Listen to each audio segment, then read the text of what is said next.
Produit avec le soutien de la MDJS.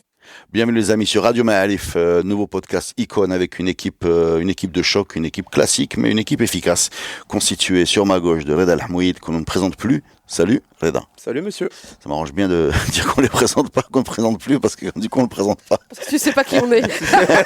Mais qui êtes-vous? Que faites-vous chez nous? Mais que faites-vous? Mouna Bilgrini. C'est moi-même. Les bases. Alhamdoulilah. Bon, Heureuse classique d'être aujourd'hui. ici. Hein. Oui, effectivement. Bon, ça fait longtemps qu'on s'est pas vu, mais je suis contente. Moi aussi. Bon, ben, marhaba bikoum, ça nous fait plaisir de vous voir. Reda, c'est toi qui commence, j'ai décidé. Et je te demande de nous présenter ton icône. À vive allure et dans des termes chatoyants. Dans des termes chatoyants. Un icône que je voulais présenter, c'est, je pense, l'un des artistes ou l'un des intellectuels les plus importants de l'histoire d'El Maghreb, quoi. Allah. Et c'est Taïb Seddiqi. Alléluia. Tu sais que Taïb Seddiqi a été, je pense, cité dans ce podcast une cinquantaine de fois, facile. Ouais, beaucoup. Beaucoup. Dès qu'on a parlé de Riwan, dès qu'on a dès qu'on parle de- déjà tous les parle d'un quasiment tous les artiste. acteurs. Ouais. Bah, tu me piques une ligne parce que c'est ce que j'allais dire. bah oui. عرفتي داك اللعبه ديال هاد l'acteur est issu de l'école Taïb Seddiqi, c'est presque devenu un AOC, فهمتي, une appellation d'origine contrôlée. هذا راه il provient de Taïb Seddiqi. Et quand Mouna m'a demandé de venir présenter quelqu'un, j'ai dit est-ce que Taïb Seddiqi a été traité? قالت لي non, pas encore. Là-bas on va Eh ben, on va réparer cette on va injustice. réparer cette injustice historique. Heureusement que tu es venu. J'espère que je serai à la hauteur. Alors, Taïb Seddiqi, c'est qui? C'est quelqu'un qui est né en 1939, Souera, quand Souera était encore un petit peu, même beaucoup plus petite qu'elle ne l'est aujourd'hui. C'est quelqu'un qui est né d'un ilm, quoi, et qui est rentré à l'école et qui a appris l'arabe, le français, en plus de parler hébreu, parce que ça parlait beaucoup hébreu à l'époque, d'après ce que j'ai lu et d'après ce que j'ai recherché. Souera, il y avait une sorte de Une grosse communauté juive, ouais. de grosses communautés juives Exactement. qui cohabitaient allègrement avec les musulmans. Déjà, premier point, c'est qu'on connaît aujourd'hui Taïb Seddiqi, la postérité a retenu Taïb Seddiqi comme dramaturge, comme metteur en scène, mais ce qu'on sait moins, ce qui est moins hada, c'est que il est aussi cinéaste. Il l'a pas encore. Pas à ma connaissance. ما عرفتيش. Mais peut-être qu'il joue Non, au mais je foot. croyais que tu allais me sortir une carrière d'haltérophile ou quelque chose d'extraordinaire. Non, d'accord, ok. Donc on reste Voilà. classique, donc Là, cinéaste. on reste cinéaste, comédien, et les gens ne le savent pas, mais il a joué, enfin comédien, acteur plutôt, parce que comédien c'est théâtre, acteur c'est cinéma. Il a joué Ferrisala. Non. Oui monsieur, il a joué Ferrisala. Ah bon? Taïb Seddiqi. Ah ben, Oui. j'ignorais. Il a joué un mécréant, Kafir. Oui monsieur, oui. D'accord. Et ça mais les gens ne le savent pas. En plus d'avoir joué, bon, Ça, on l'a vu, Rissel. Hein. oui. Ouais. Eh l'a vu tous les ans. alors là, fait. Il Bah, est. c'est bon, hein, tu peux repartir. Tu as donné ton Mission information. accomplie. Il est aussi artiste peintre, il est calligraphe et il est écrivain. Bon, pour cet épisode-là ou là, pour ce podcast-là, je vais plutôt parler de l'homme de théâtre et du dramaturge. Mais j'invite tout le monde à aller regarder, par exemple, notamment le film Smith Zeft, qui est sorti en 1984 et qui est vraiment, c'est une perle d'humour noir, vraiment. Et il est fort ou là, là, Zeft tout court. ça m'a échappé. qui est moins collant que Zeft Dil Zenra, mais qui est tout aussi noir, parce qu'il y a beaucoup D'accord. d'humour noir fait. On le trouve, ce livre? Il est sur YouTube, Fabor. Ah bon? Fabor. Z-E-F-T ou le Larbi? Z-E-F-T. Z-E-F-T, Super. film marocain de Taïb Seddiqi, D'accord. sorti en 1984, tourné entre Paris et le Maroc d'ailleurs. D'accord, donc 1984, il est déjà glorieux, quoi. Il est déjà glorieux. Voilà. là, Je crois qu'il avait commencé par ça. Là, il n'a pas commencé possible par de ça. Il a commencer en commencé 1900. par une école de théâtre en France. Il a fait l'école nationale de théâtre en France. Et du coup, tu m'offres une excellente transition. C'est que c'est quelqu'un qui vient Il y a des interviews qui sont trouvables sur YouTube aujourd'hui de Taïb Seddiqi en 58, 59, qui à l'ORTF, qui parle, c'est comme un jeune premier, avec toute la jeunesse dialogue, qui explique en bon, très très bon français. Il fait quoi là? Il fait un stage ou là il est employé à la télé française? Là, pas du tout. Non. Il est élève, il est étudiant à l'École nationale de théâtre française. Il est interviewé. Oui, il est interviewé par la speakerine de l'ORTF à l'époque et elle lui dit, c'est trouvable là-dessus sur YouTube, elle lui dit, est-ce que vous pensez à faire une carrière en France? Oui, mais moi je préfère plutôt la faire au Maroc parce que c'est mon pays, je dois le travailler, etc. Et tu vois déjà, le côté pour moi intéressant de Taïb Seddiqi là-dessus, c'est que c'est quelqu'un qui vient de l'école du théâtre classique. C'est quelqu'un qui connaît son Molière, qui connaît son Sophocle, qui connaît son je vais pas citer Kamlin, mais qui connaît ses classiques. Quand même. Show off. Ça sert à rien, mais en tout cas, qui connaît son théâtre classique, et son Racine, exactement, Androma Kodokchi, mais qui les connaît, mais il les connaît avec. Racine, je suis désolé. Tu penses au rond-point? Non. Je pense à Hassan El Fed avec son Racing Club de Molière. Je suis désolé. C'est irrésistible. Racing Club de Molière. Oui, donc théâtre classique, la comédie française. La comédie française, Kulchi. Pas que, c'est-à-dire que même le théâtre classique grec, etc. Et il a joué et c'était bien. Mais à un moment, il s'est dit, si j'allais faire ça au Maroc. Et encore une fois, là où je touche le rôle de passeur de ces gens-là, de ces icônes-là dont on parle, le milieu culturel, c'est des gens qui viennent, et pour moi, Taïb Seddiqi est vraiment quelqu'un qui est un exemple là-dessus, c'est que déjà, il maîtrise les deux langues, mais parfaitement. C'est-à-dire qu'il maîtrise l'arabiya mzien et il maîtrise le français très mzien. Donc c'est ce qui lui permet de naviguer entre les deux mondes et de ramener Molière, c'est-à-dire que c'est quelqu'un qui a traduit, pas que traduit, mais adapté, interprété et mis en scène Molière, depuis tout à l'heure, en arabe d'Arija في les années 60. Tu vois, donc c'est تقريب الثقافه ديال المسرح الكبيره الناس ديال العامه quoi. Diffuseur. Voilà, diffuseur. Et moi ce qui m'intéresse aussi dans ce cas-là, c'est que c'est pas qu'un passeur de l'Occident vers, on va dire entre guillemets, avec toutes les réserves qu'on a envers ce terme, vers l'Orient, la population marocaine en général, mais aussi c'est un passeur, dans une deuxième étape de sa carrière, c'est un passeur de la tradition orale rurale, c'est-à-dire tout ce qui est Mjdoub, tout ce qui est vers l'urbain populaire. Vers l'urbain populaire, exactement. C'est quelqu'un qui a ramené toute l'oralité, toute la ruralité d'Il Maghreb vers une population urbaine, sur les planches, et qui lui a donné ses lettres de noblesse et qui lui a donné un respect. C'était ou laissé. Et qui l'a fait connaître, parce qu'elle a beau être inscrite dans l'histoire des gens. Enfin, quand il s'adresse à une population urbaine populaire. Qui ne connaît oui, pas. mais elle est mélangée. C'est-à-dire que quand tu as Hay Mohammadi, tu as tout le monde. Tu as les gens.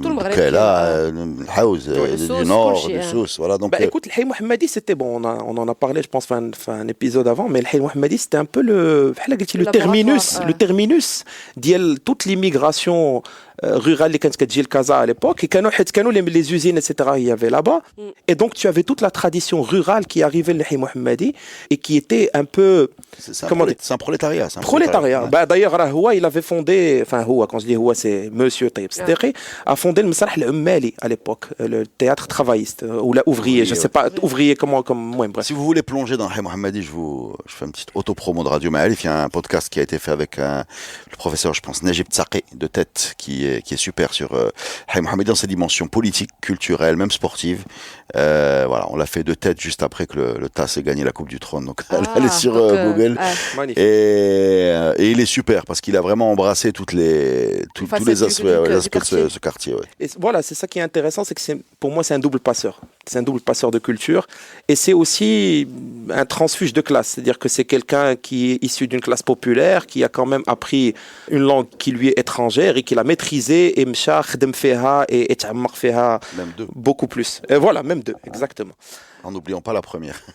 Là, mais c'est ça qui est intéressant parce que bzaf de gens qui تعلموا le français ou qui نساو العربية ou la overlook, au détriment de le il voit de haut l'arabiya, alors que non, c'est quelqu'un là aujourd'hui et c'est ce qui rend son parcours intéressant. C'est là, pour moi, selon moi en tout cas, selon mon très humble avis, c'est sa maîtrise des deux langues et des deux cultures qui lui a permis d'être le spécimen unique qu'il est devenu. Et il est unique dans le monde arabe ou même toute la région, quoi. C'est quand on cite un homme de théâtre, je vois pas beaucoup de gens qui ont fait une carrière en France, qui ont adapté des Molières, Lena, etc., etc. Mais bref, si humble soit ton avis, c'est celui qu'on te demande, vu que c'est toi qui as le micro. Voilà. Donc tu es prié de continuer à le déployer, s'il te plaît. هذا هو اللي كاين. Aussi, حنا كنهضروا هذا العام il y a les 400 ans de Molière. J'ai trouvé très intéressant, il y a une interview aussi sur YouTube d'Yellow où il te dit moi j'ai un ami de presque 30 ans qui s'appelle Jean-Baptiste Poquelin. Pour lui, son pote, pour lui, c'est Molière. C'est-à-dire qu'il comme si un ami, parce que Molière, c'est très léger. C'est-à-dire que d'abord, Molière, le terme fait peur. Mais quand on le lit, et c'est très simple, et il te dit Molière, Diane Kamlin. Molière n'est pas français, Molière est méditerranéen. Molière, il a fait les archétypes, les archétypes des personnages, avec les ressorts. Il y a énormément de ressorts comiques. Qui sont des j'ai envie de dire des éternels de la comédie. C'est-à-dire en termes de dérision, de gags, de personnages, on les a encore. On peut les retrouver même dans les comédies modernes. Hein. Ouais, oui. Donc Taïb Siddiqui, l'heure de gloire, Taïb Siddiqui, c'est son Masrah, je pense, non, on peut dire ça avec cette espèce de super production qui mélange musique et théâtre plus traditionnel.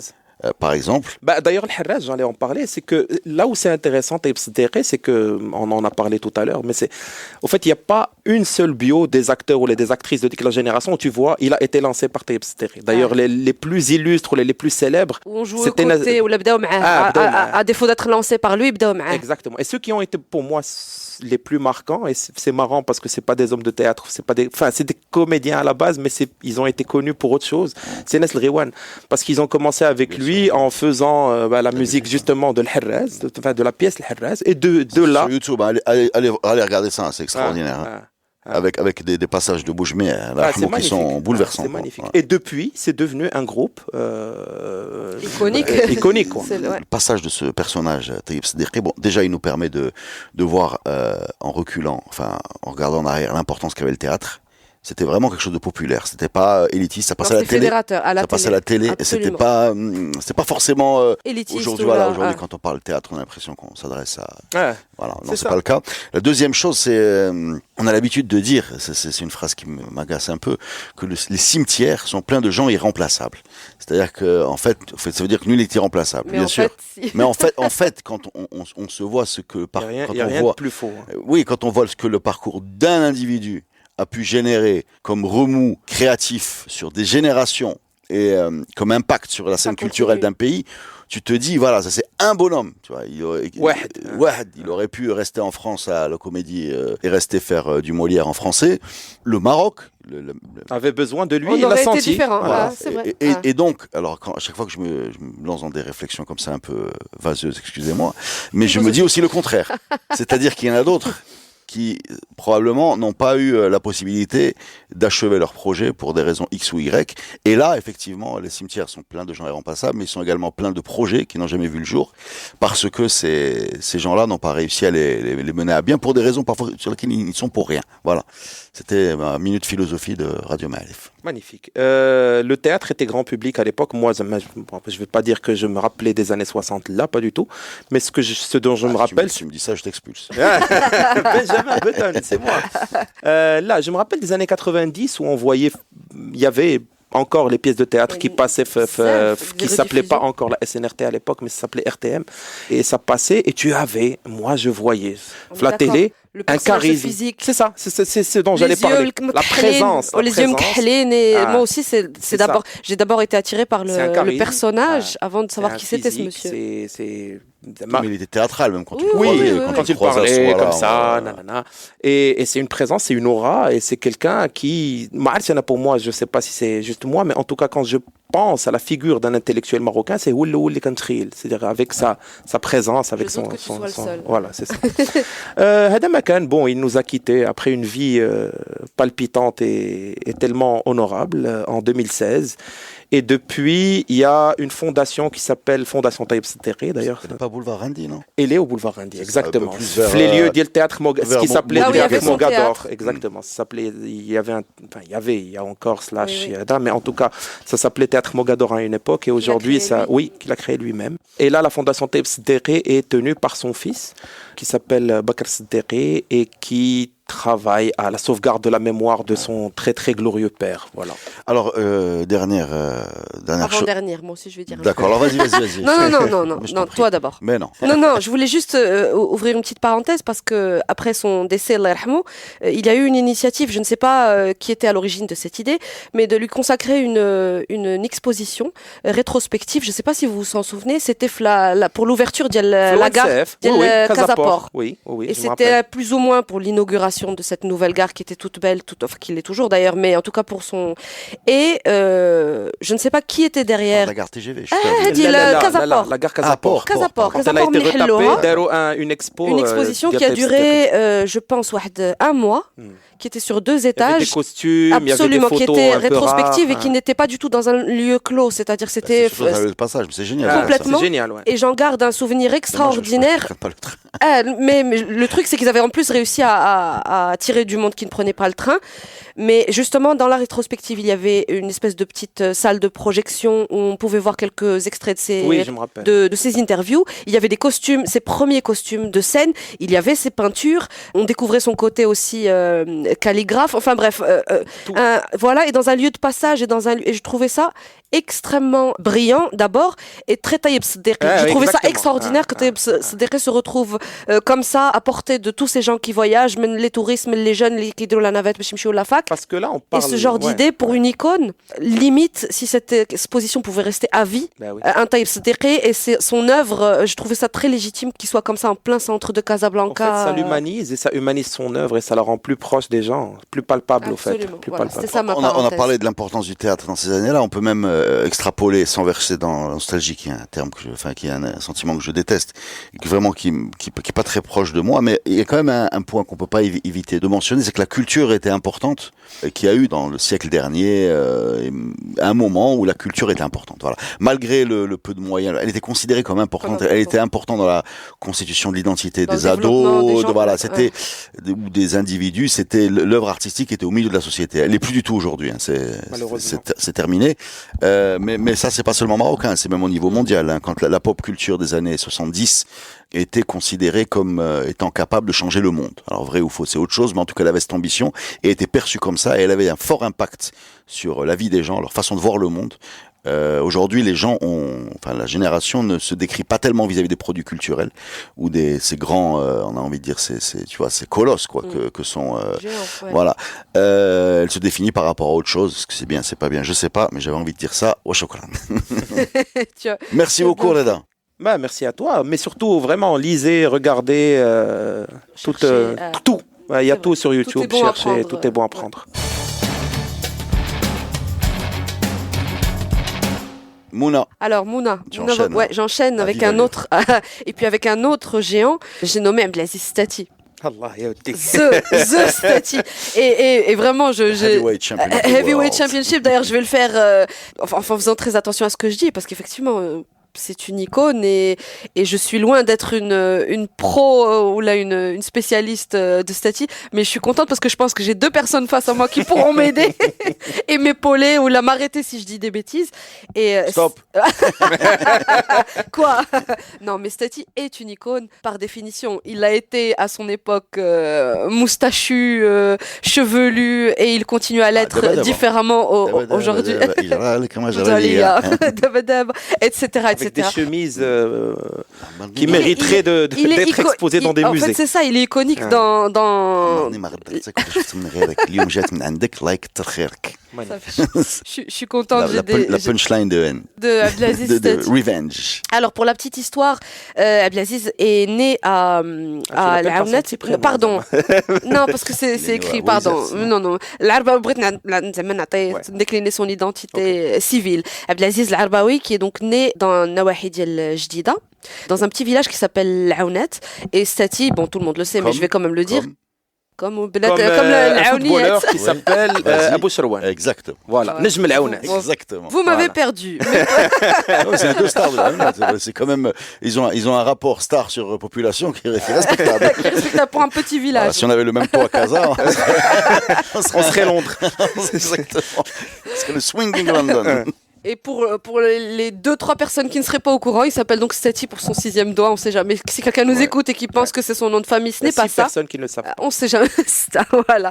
Et donc c'est son petit, c'est son petit surnom.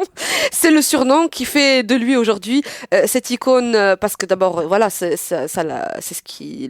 Faut préciser que c'est un doigt qui n'est pas, qui est juste un. Oui. Voilà, il n'est pas animé quoi. Parce qu'il y avait un mythe, je me rappelle, dans les années 90. Qu'il jouait avec tous ses doigts. Non, c'est juste c'est une excroissance qui est bénigne et que souvent on enlève à la naissance au bébé parce qu'il sert à rien à part à gêner et qui n'est mu par aucun muscle. Mais que lui a gardé, qui est devenu par la suite sa marque de fabrique. Alors il est né dans les années 60, 61 et il est né dans ce petit village où il était prédestiné à être berger peut-être, ou là va savoir, comme beaucoup de gamins. Ou c'est ce qu'il dit en tout cas. Voilà. En tout cas. Parce qu'il a un rapport spécial avec la nature. Il aime bien dire effectivement qu'il est né dans ça. Mais parce qu'il aime ça. C'est un pêcheur, c'est un chasseur, c'est quelqu'un qui, même quand il travaille à Casa, il retourne au Wizards par exemple très souvent. Voilà, il est attaché à la terre. Ouais. Et je pense qu'il aurait pu continuer sur cette lancée, sauf que très vite, c'est la musique qui va l'attirer, parce qu'il a un oncle justement qui est une petite star dans la région et qui joue du violon. Donc comme beaucoup d'autres gamins, il va commencer avec qui se met au tarot, l'espèce de petit violon fait main DIY, voilà, fait avec rien. Mais il colle en fait son oncle Ammo et il s'en inspire et il apprend très très vite. Et très vite justement, il commence à toucher au vrai instrument, à tel point qu'il rêve d'avoir le sien. Alors légende ou pas, je ne sais pas, mais en tout cas dans les interviews, c'est ce qui va un petit peu le motiver à venir à Casablanca. Il va venir à Casablanca pour travailler, pour avoir un peu d'argent, pour pouvoir se payer l'instrument de ses rêves. Ça, c'est la petite histoire en tout cas des débuts. Toujours est-il que c'est dans le violon qu'il va s'épanouir et c'est ce qui fait qu'aujourd'hui on le connaît. Alors il est violoniste de renom, mais aussi chanteur. Et comme beaucoup, au début, il va commencer par l'aïta, parce que c'est un peu c'est avec ça qu'on s'entraîne, avant de trouver sa petite identité à lui, où il se fait en fait un point d'honneur à traduire et à jouer. Il se considère presque comme un acteur où il joue le rôle à chaque fois des gens dont il parle dans ses chansons. Donc quand il parle de l'gharba, quand il parle de l'mehna et tout ça, il se plaît à vouloir... c'est quelqu'un d'habité. Exactement. Quand tu vois des concerts d'Yel Oulada, c'est quelqu'un d'habité. C'est exactement ça. Lui, il te dit, c'est ça. Lui, c'est à chaque fois, il joue ce personnage et il se considère comme activiste / acteur de la peine populaire et chroniqueur de la souffrance, ou en tout cas de la vie du peuple.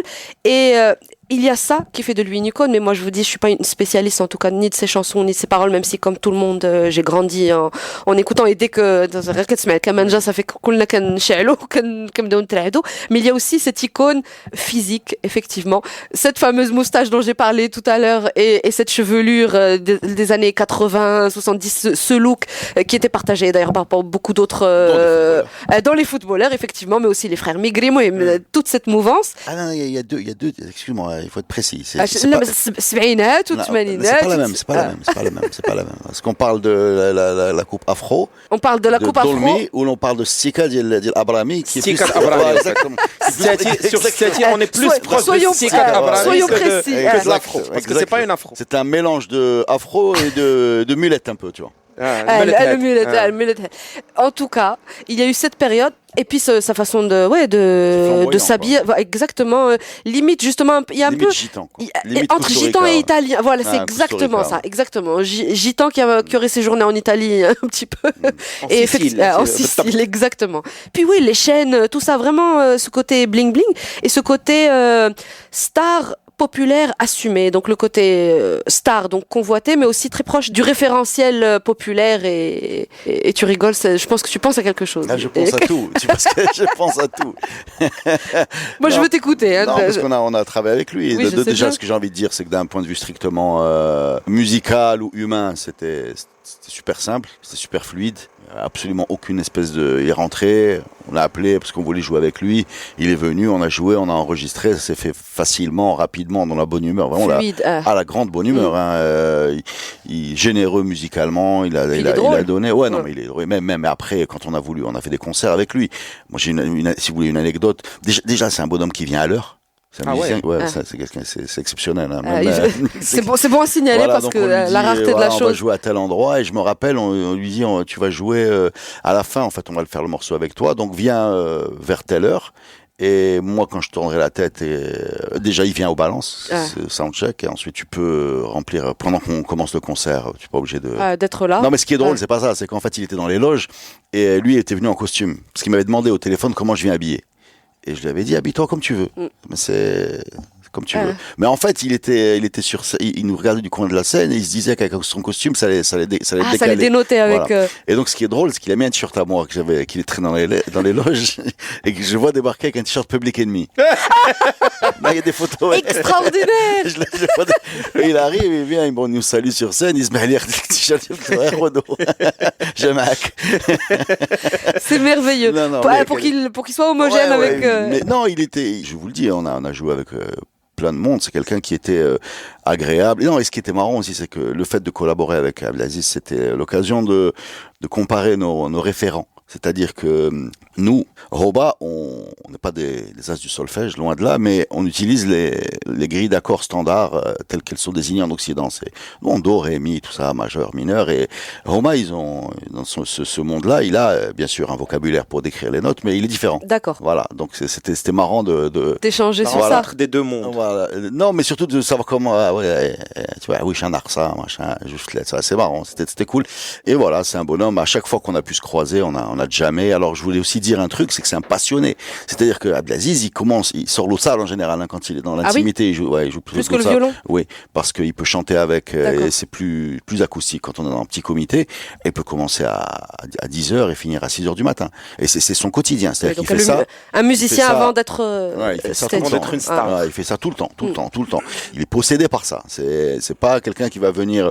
Alors, je le mets en rapport avec énormément de musiciens actuels où quand tu t'approches d'eux, on parle pas de musique, ils font pas de musique. Lui, non, lui, il parle que de ça, il fait que ça. À la limite, bon après, il y a ses aventures parce que le personnage est extraordinaire aussi. C'est quand même quelqu'un qui a vu tout son groupe Harak aux États-Unis. Oui, voilà, c'est quelqu'un qui un jour a été payé en faux billets. Ah bon? Cette anecdote, je ne la connais pas. D'accord. Il était payé en faux billets en Italie. Il s'est retrouvé à l'aéroport en train d'essayer d'acheter, je sais pas quoi, en duty free. Il s'est rendu compte que c'était des faux billets. C'est surtout la police qui s'en est rendu compte. Mon Dieu. Voilà, mais c'est la vie d'un bonhomme en tournée. Mais lui, il te l'a raconté avec beaucoup d'humour et c'est un type avec qui on a adoré bosser, quoi. Après, ce type, pour moi aussi, on connaît beaucoup de chansons d'ILO, mais pour moi, en tout cas, ma favorite, c'est le Ghaba. Et le Ghaba, pour l'époque, là, faut la réécouter. Alors, c'est presque un manifeste féministe. Hein. C'est etc. Et il te dit pourquoi tu respectes pas le Mara, etc. Et c'est hyper avancé, hyper avant-gardiste pour l'époque.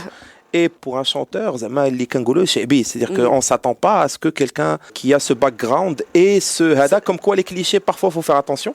Et j'invite tout le monde à aller écouter ces chansons parce que vraiment ça t'ouvre les yeux. Et là, elle a besoin de ça me donne l'occasion aussi de parler d'un support qui a disparu, celui des cassettes. Abdelaziz, le business model à l'époque, on a connu cette période-là, c'était que c'était le studio. Alors lui, il avait Arbaoui Phone, c'est donc lui et son frère, son frère. Et les cassettes coûtaient à l'époque, je pense, 13 dirhams, si je me trompe pas, 13 dirhams. Et c'était un business model ou un système beaucoup plus sain que celui d'aujourd'hui, qui est basé sur, on n'a pas très bien compris comment. Sur l'invisible. Non, oui. sur l'invisible. Tu fais des cassettes, exactement. Tu fais des cassettes, tu les mets dans les magasins de cassettes qui avaient des circuits de distribution complètement denses, qui allaient jusqu'aux sourds ruraux et compagnie. Et les gens achètent tes cassettes, te l'achètent, te la payent, et ils l'écoutent, et s'ils l'aiment, d'autres les achètent. Et donc il y avait une certaine logique à ce qu'il y ait un contact comme ça du consommateur au producteur, sans passer par des annonceurs, des streamers, voilà. Aujourd'hui, on a l'impression que c'est beaucoup plus simple en fait, parce qu'effectivement, il y a toute l'étape de l'accessibilité a l'air plus... Mais en même temps, ça casse le lien entre le produit et entre le client et le fournisseur, pour parler industrie, ou entre l'artiste et le public. Et c'était comme ça que ça se passait avant. Et il me disait toujours, moi je sais que parce que nous, on était déjà, notre public était déjà dans le digital, donc nous tout était sur Internet. Il disait, moi, ça va venir, mais pour le moment, c'est encore c'est encore des gens dans leur camion, taxi. Mais ça va venir, ça va venir et c'est venu, effectivement. Mais en tout cas, une icône, une icône incontestée, incontestable. Oui, c'est ce que j'allais dire, c'est une icône fashion aussi, parce que je vais pas citer les noms des Instagrammeurs d'abord qui copient un peu le look un peu 80s d'El Maghreb. Ça se finit par Beldi, ça commence par style. Ça pompe beaucoup de Stiati et de cette époque-là, avec toute son imagerie, même d'ailleurs, tu parlais de cassettes, il y a la débat, même le design, la DA de ces cassettes. Alors, elle est très reprise par beaucoup de chanteurs aujourd'hui, etc. Il y avait un détail, moi, qui m'amusait. Je ne sais pas si lui faisait ça, mais à l'époque, les cassettes, il fallait qu'il y ait 2 fois la tête du chanteur. Oui. باش تعرفوا راه ديالها حيت واش محطوطه هكا ولا من اللور. لا sur la face. Même sur la façade. Profil, face, profil, ou avec quelqu'un, avec l'instrument, sans l'instrument. C'est quelque chose. On avait des héros de l'infographie. T'es capable de faire 2 fois. Sur Word 95. Là, mais sur 4 cm ou 7 cm, tu avais 2 fois ta tête. Magicien. Voilà. En tout cas, je salue notre courage parce que 2 poids lourds quand même sur ce. C'est un super podcast. Sur ce podcast, j'ai beaucoup de craintes. Je vous dis à bientôt. Vous avez plus rien à dire. Il y a tellement de choses à dire, mais moi je pense que je vais m'arrêter là. Écoutez Stiati, lisez Taïb Sderri. Et regardez aussi. Vous faites le contraire. Regardez Stiati. Lisez Stiati. Écoutez Sderri. Écoutez Sderri. Salut les amis.